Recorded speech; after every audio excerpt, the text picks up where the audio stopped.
Урматтуу катышуучулар, урматтуу журналисттер, баарыңыздарга салам. Мен аты жөнүм Ташимов Бектуртур, Жалал ат шаарынын өзүнөн болом. Пресс-конференцияга интервью бергенин себеби азыркы учурда Жалал шаарында инфраструктуранын стандартка жооп берилбеши, анын негизги себеби баардык мыйзамдар өз жолунда туура келбейт. Ошого азыркы учурда баардык инфраструктура мекемелери менен соттошуп өзүнүн укугубузду коргоп жатабыз. Азыркы учурда автобусту бергенбиз, остановкаларды сот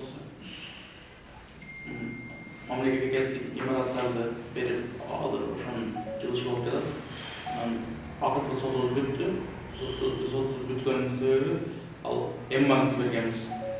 Эммантты берип азыр акыркы чечимин алдык, бирок жалган деп беребиз. Туура эмес чыгып калды чечим. Урматтуу журналисттер, менин атым Абдулов, мен өзүм жалган болом, мен башында айткандай адвокатмын. Бул пресс-конференциянын негизги максаты өзүңөр билгендей биз Кыргыз Республикасы 2019 жылы Бириккен Улуттар Уюмунун майыптуулугу бар адамдардын укугун коргоо боюнча атайын конвенциясы бар. Ошол конвенцияны кабыл алып, ошол конвенциянын алкагында биз белгилүү адвокаттар, ошол группа адвокат майыптуулугу бар адамдардын укугун коргоп келип атабыз. Мындан 2 жыл мурда бул жерде да конференция берип жетишкендиктерибиз боюнча коомчулукка айтканбыз. Азыркы күндө биздин ошол группа адвокат Бишкек шаарында, Жалал ат шаарында жана Ош шаарында майыптуулугу бар адамдардын укуктарын коргоо боюнча инфраструктурага жетишүү боюнча соттук иштерди алып баратат. Кудайга шүгүр жыйынтыктар жакшы, бирок коомчулукка белгилеп кете турган, айта турган сөздөрүбүз да бар.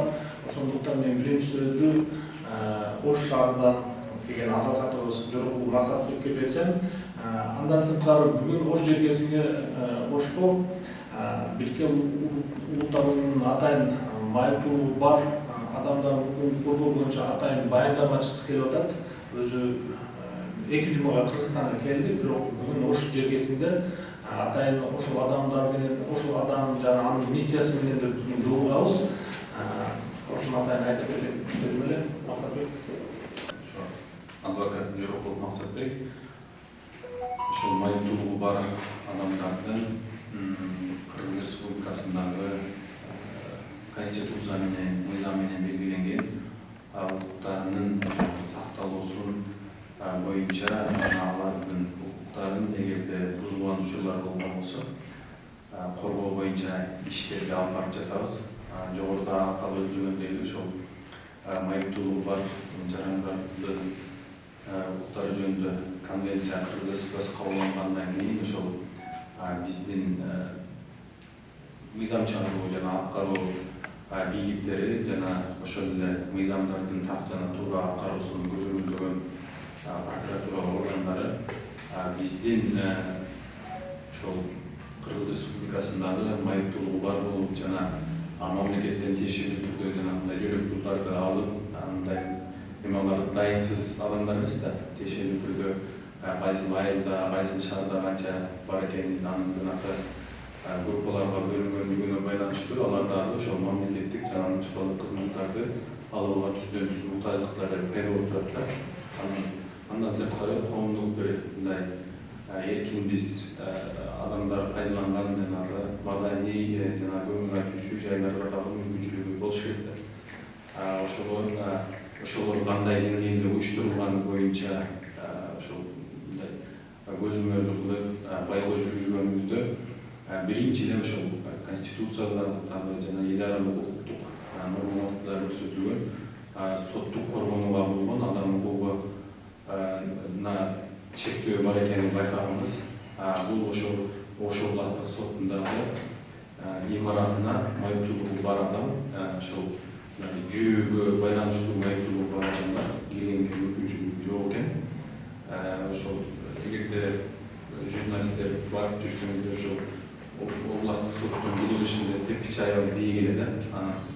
азыр оңдо түзө жүргүздүк, бирок ошол мурунку учурда биз барганда алып келе алышканбыз, жыгып алайын деген. Ошол боюнча биз Ош областынын сот департаментинин жоопкери катары сотко бергенбиз дагы. Сот биздин чындыгында майыптуулуу бара жарандын соттук коргонууга болгон конституциялык укугу жана эл аралык укуктук актыда көрсөтүлгөн укугу бузулгандыгын белгилеп, аларга ошол биз көрсөтүлгөн ошол моралдык зыянды толтуруу боюнча азыраак болсо дагы сумма өндүрүп берген. Негизги бул чечимде сот мамлекеттик бир кайсы бир мекемеге майыптуулугу бар адам келе албайт дегенди моюнуна алды да. Бул ошол неме учурда ошондой эле иштер, мисалы коомчулук жайларда дагы деп атпайбы.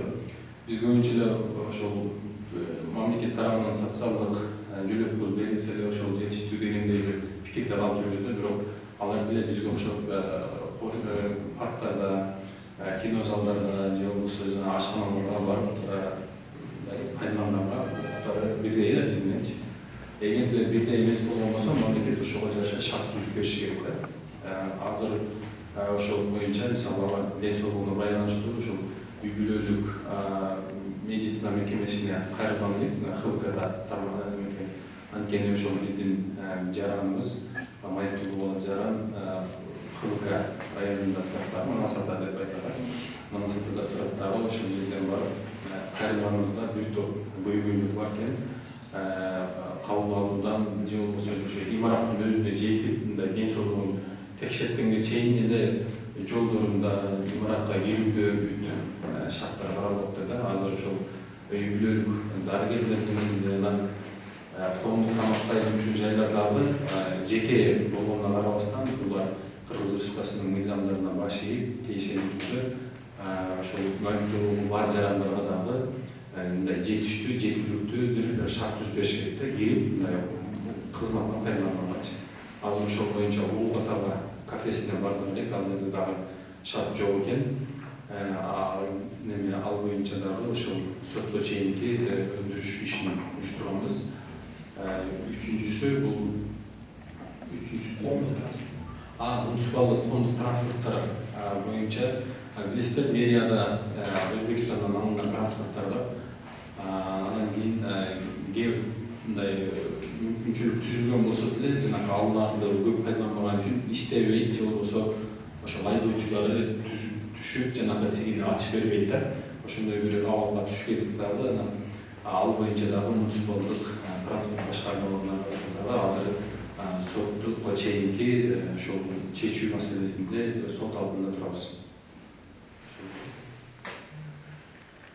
Жактырсугун Бектур өзү мугалим болуп иштейт. Жалал Абад шаарында университеттердин биринде.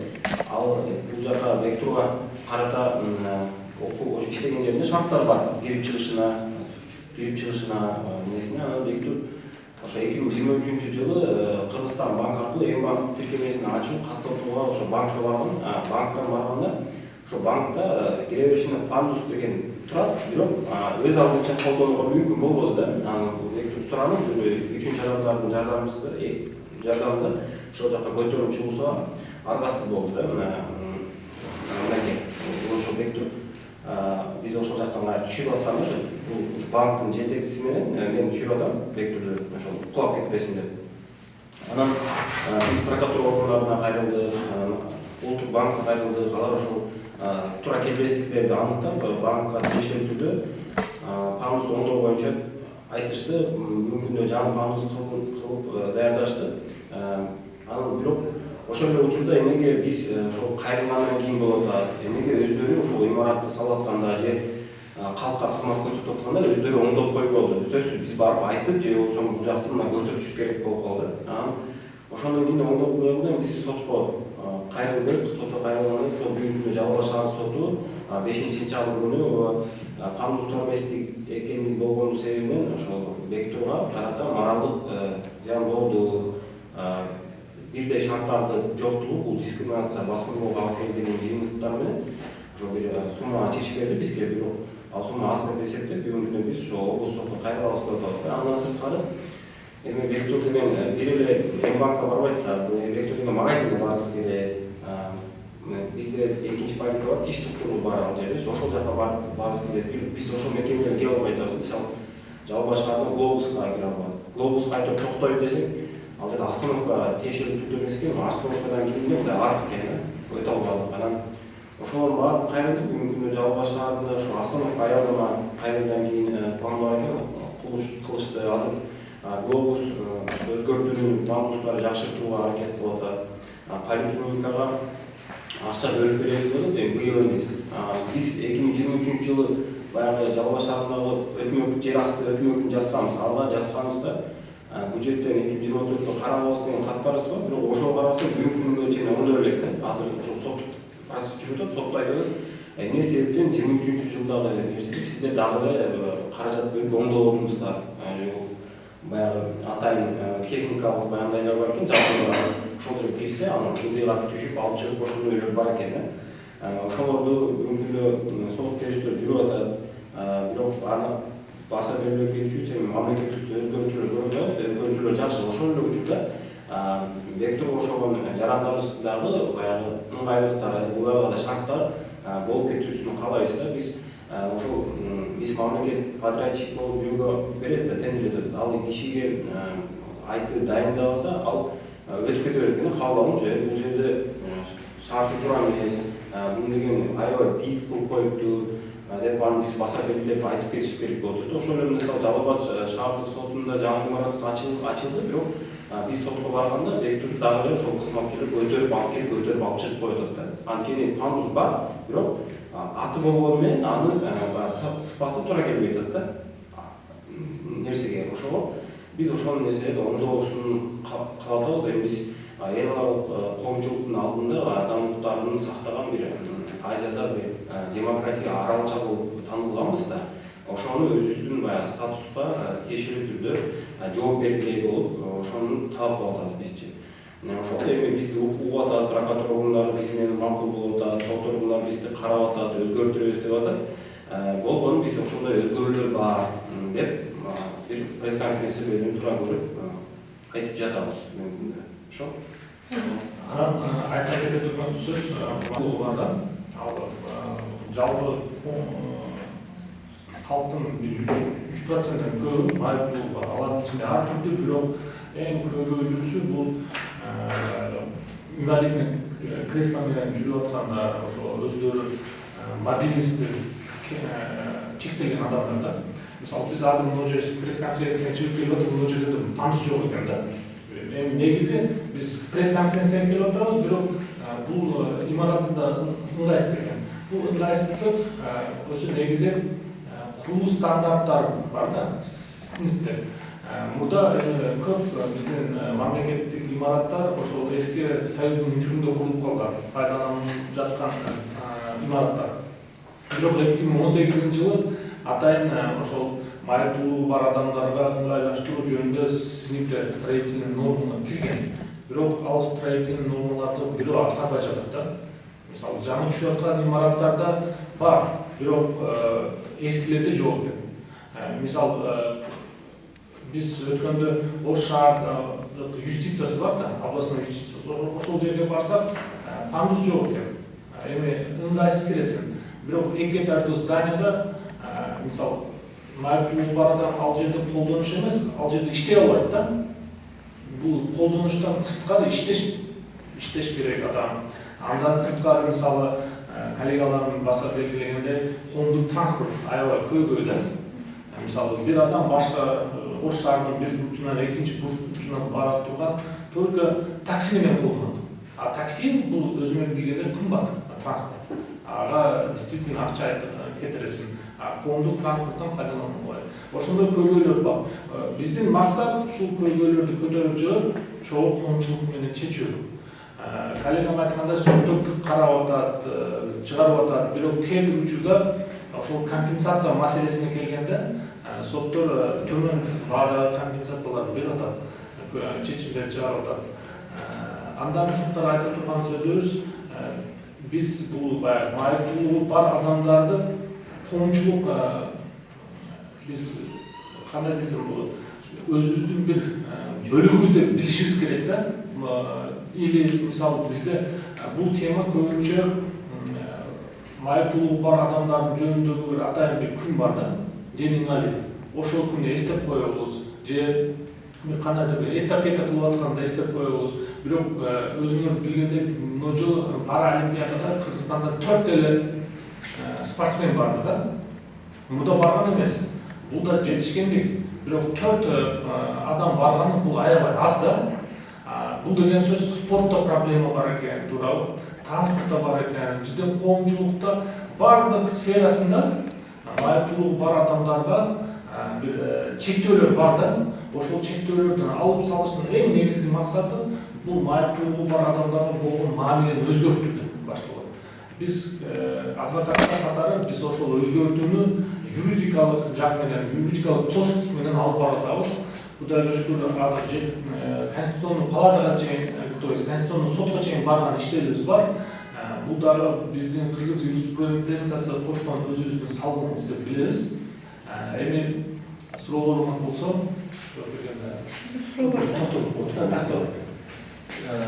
Burada al boyunca aytып өткөн элек биз ошол Оштогу аэропорт боюнча дагы пандус боюнча соттошкон элек. Ал боюнча биз эки жараныбыз, майыптуулугу бар жарандар соттон чындыгында алардын конституциялык укуктары бузулган жана дискриминациялык абал бар деп таанып чечим чыгарып беришкен.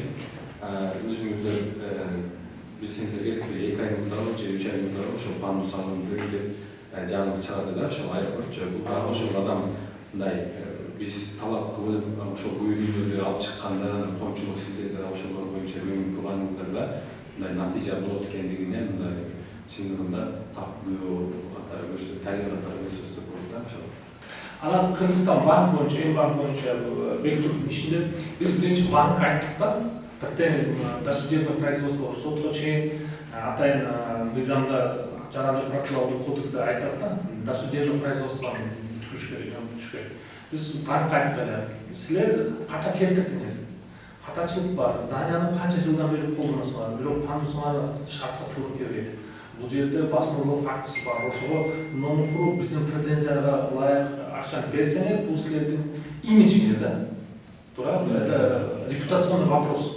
Алар көнбөй койду.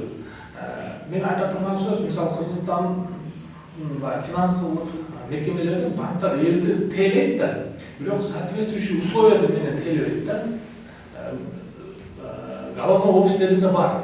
Бирок мисалы айыл жергесинде же кичине шаарларда андай условиялар жок да. Алар бай организациялар.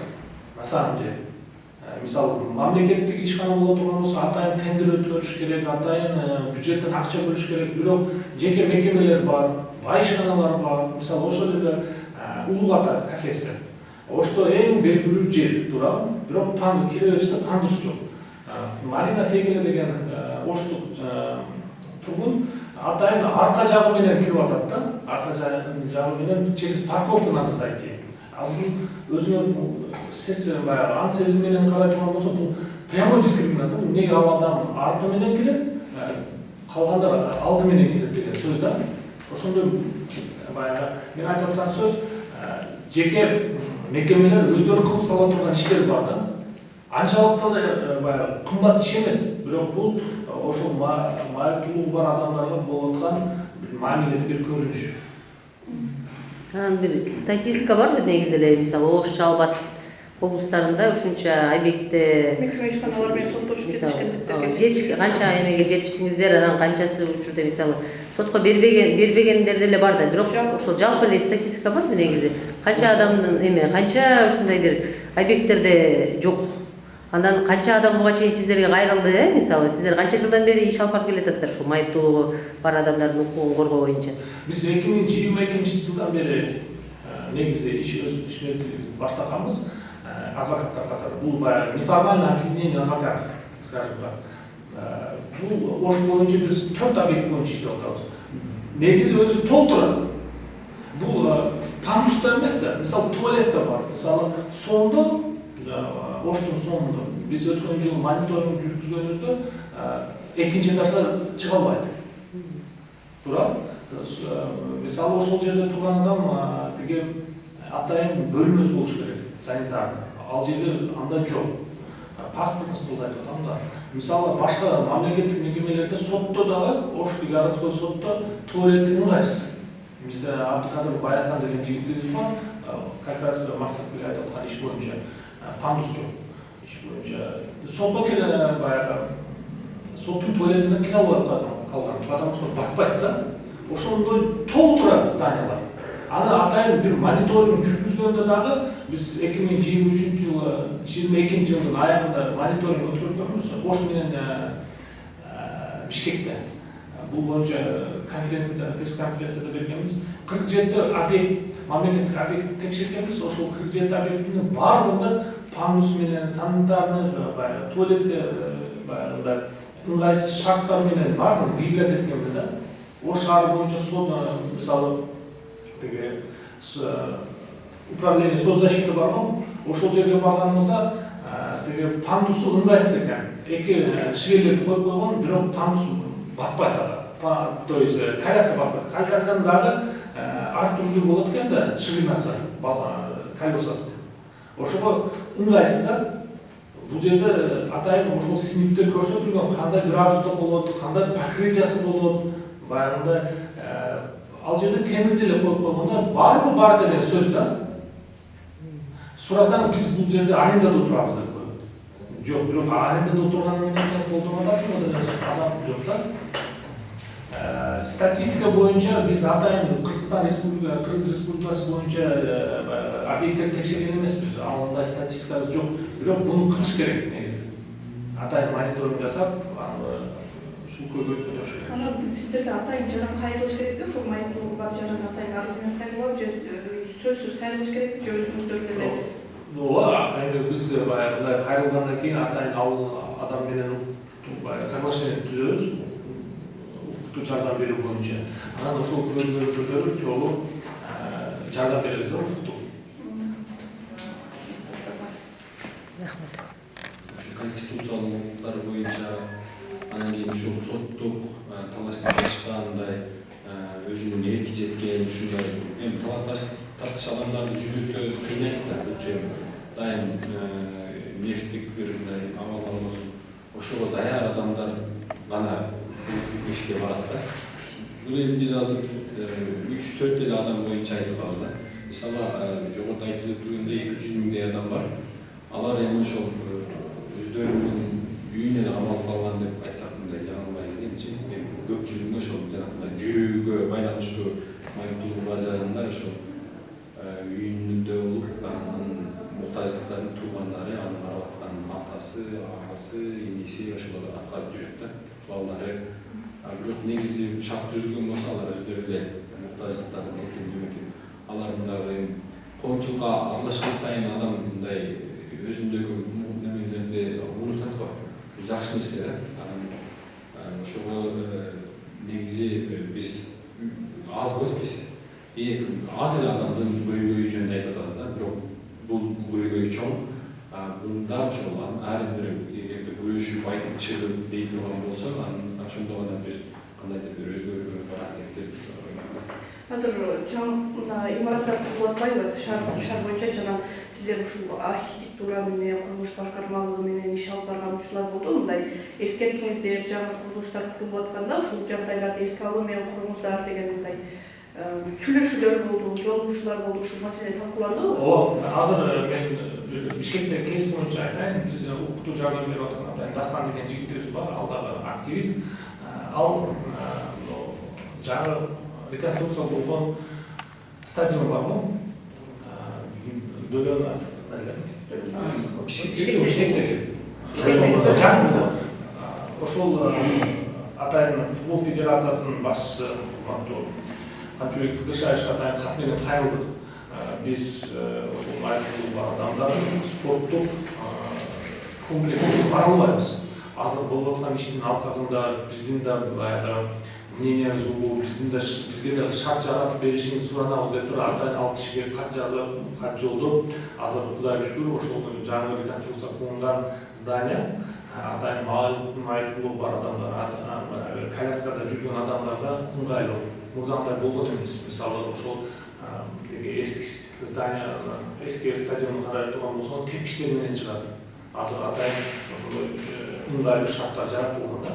Бул биринчиден айтып кетиш керек, бизде үй же имарат салам дей турган болсо атайын нормалар бар да. Проектирование болот, анан проектированиясында көзөмөлдөө турган органдар бар, архитектура, градостроительство боюнча.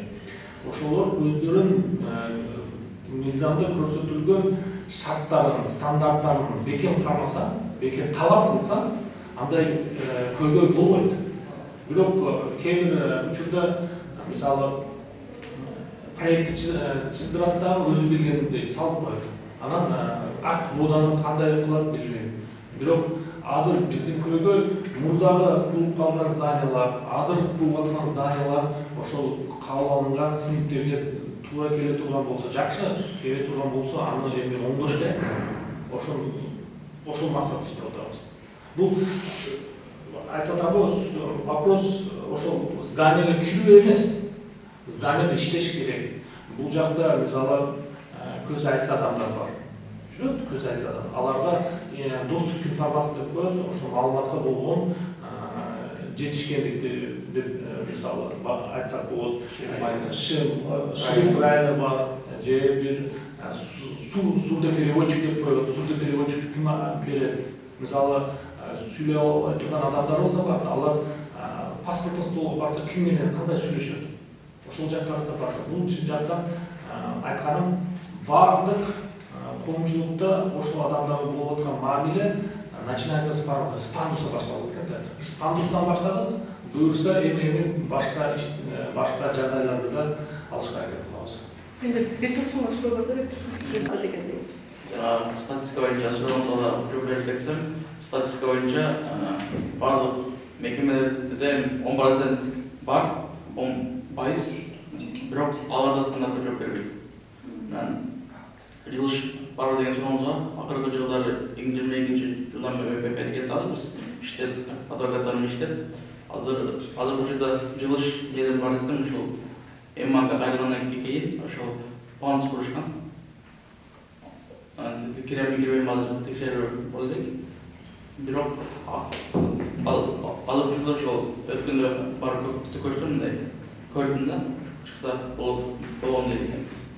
Анан транспорттук сферага кайтсак, ал жакта автовокзалдын жанында автобустун знаги бар эле, бирок остановка жок болчу. Азыркы учурда Жалоч шаарында жылдам түрдө остановкалар курулуп атат. Анан ошо снимке кайрылганда азыркы снимктин ишин биз кылгандай болобуз да. Жылыш кичине бар, бирок сотко кайрылып иштеш мындай убакытты көп талап кылат экен да. Мына эммаңда ишибиз ровно 1 жылда болуп кетти да. Негизи ошол майыптуулугу бар жарандар коомдук транспортко чыгууда кандай кылып алышат? Көпчүлүгү мисалы такси менен барганда каражаты жок, анан ошолчулар кандай кылышат? Өздөрү барып алышабы? Башкы көздөгөн жерине. Мисалы сизде кандай болот? Ошко келип калган учуруңуздарда ошол сиздин жардамчыңыз жок, жалгыз келдиңиз, анан бир жерден экинчи жерге барышыңыз керек, эмне кантип барасыз? Мен ушул Ош шаарында 3-курста окуп кеткем, 6 айлык тажрыйба боюнча. 2 досум менен келип, анда жардамсыз жашаш кыйын. Бул жерде неге дегенде жылышы мүмкүн, травмалык болушу мүмкүн, автобус чалбай калсын. Ошолордун жол чарында айта кетсем, жашоо окурадым. Мен көбүнесе такси менен болот да. Акыркы учурда автобус менен чыктык. Автобус менен чыкканда азыр остановкаларда туура келбейт. Түшүрөбүз 3 адамды остановкага токтогонду ушул 3 адам түшүрүп атабыз. Ал токтогон жерде. Пандус бар, автобус бирок атайын остановкасы жок болот заты. Ал пандусту шофер түшүп, пандусту чыгарып берип, анан дагы өзү түшө албайт да. Кайра көтөрүп менен өткөрдүк да. Ошол автобустар боюнча азыр учурда остановкаларда турам курулат. мысалы пандус бар да, мысалы ылдый болуп да, градус ылдый болгондо ал мындай үшүш ыңгайлуу эмес, жылуу түшүшү мүмкүн. Остановкага бар мындай, кичине мындай бийигирээк коюш керек да, автобус жакындарында ошол пандус түшкөндө көпүрө сыяктуу кызмат аткарыш керек да. Бирок биздики андай болбой эле мындай өзү түшөт, градус ылдый болуп кеткенде да мындай арыктын жанынан түшүп калышы мүмкүн. Арыктан алып кете албайсың да. Bunu айтып мына автобустун несі бар, остановканын белгisi бар, остановканы өзі жоқ. Мүмкін де жазды, остановка ошол жерге салынды. Өткөнде жазды, остановка салынды. Мына тышката белги жер. Алда сындашка сүрөлгө калдык да. Бизде да ушундай жагдайлар барбы? Bizde yapmışlar geçekte şu bizge kaynaklanan bulvarca Bayastan Amerika'da boş şarkı sotundan çıkıp Ojgun'un yanında Astunovka'dan imal özgünde geçecekti ama Can Hafta çıkalı dedi gelip öşübüzekler Astunovka'da çıkkanda neme jolgen var jürü barken Astunovka'da özgün negizi avto jol menен gelip bana da altında turup turalap gelsin, bирок özünü pandus жол. Bunday başka astunovkalarda bunday al жакшы эмес да.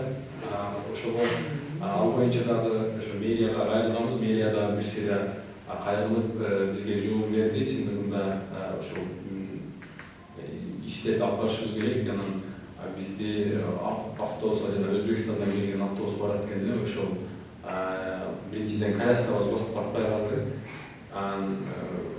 Водительден түшүнүк каталдыккан кийинки сатып алууларда автобустарды ушулар эске алынат деп койду. Азырынча эми мэрияда чогулуштарда жанагындай айым жогоруда айтып өткөндөй немеде белгилүү даталарда гана эскертип койгон болуп эле отчеттөрдө жакшы кетип атат да, бирок чындыгында жашоодо анчалык деле неме жок да, өзгөрүү. Анан биз байкалсаңыздар ошо көпчүлүктү ушул жогоруда айтып өткөндөй, коллегам айтып өткөндөй, биз ушул мекемелерде мамлекеттик кызматта жана муниципалдык кызматты көрүүнү гана, кызматты алууну гана айтып атабыз да, бирок алар мыйзамга ылайык 25тен ашкан кызматтык штаты 25тен ашкандай майыптуулугу бар адамдарды өздөрү ичинде иштетиш керек да. Аларга азырынча жете элек биз мисалы мэрияда жана муниципалдык мекемелерде штаттар чындыгында 25тен көп, чагып эле 100дөн ашып аларда жүрөт. Бирок ошолдо канчалык мыйзам сакталып атат. Жана ошол мыйзамдын сакталуусун прокуратура органы канчалык өзүмө болуп атат. Ошону дагы эме салыш керек да. Ичинде бир кызматкер болсо мэрияда иштейт. Өзү кызматкер. Чындыгында 8 сааттык убакыттын ичинде ошол туалеттен муктаждыгы болот. Кайтып барат. Бул тарабында ойлонушубуз керек да. Биз болсо бир гана аларды потребитель катары көрүп атабыз да, мындай кызмат алуучу катары, кызмат берүүчү катары болсо кандай болот деген дагы маселелерде мыйзамыбыз бар. Ваша следователь. Ошондо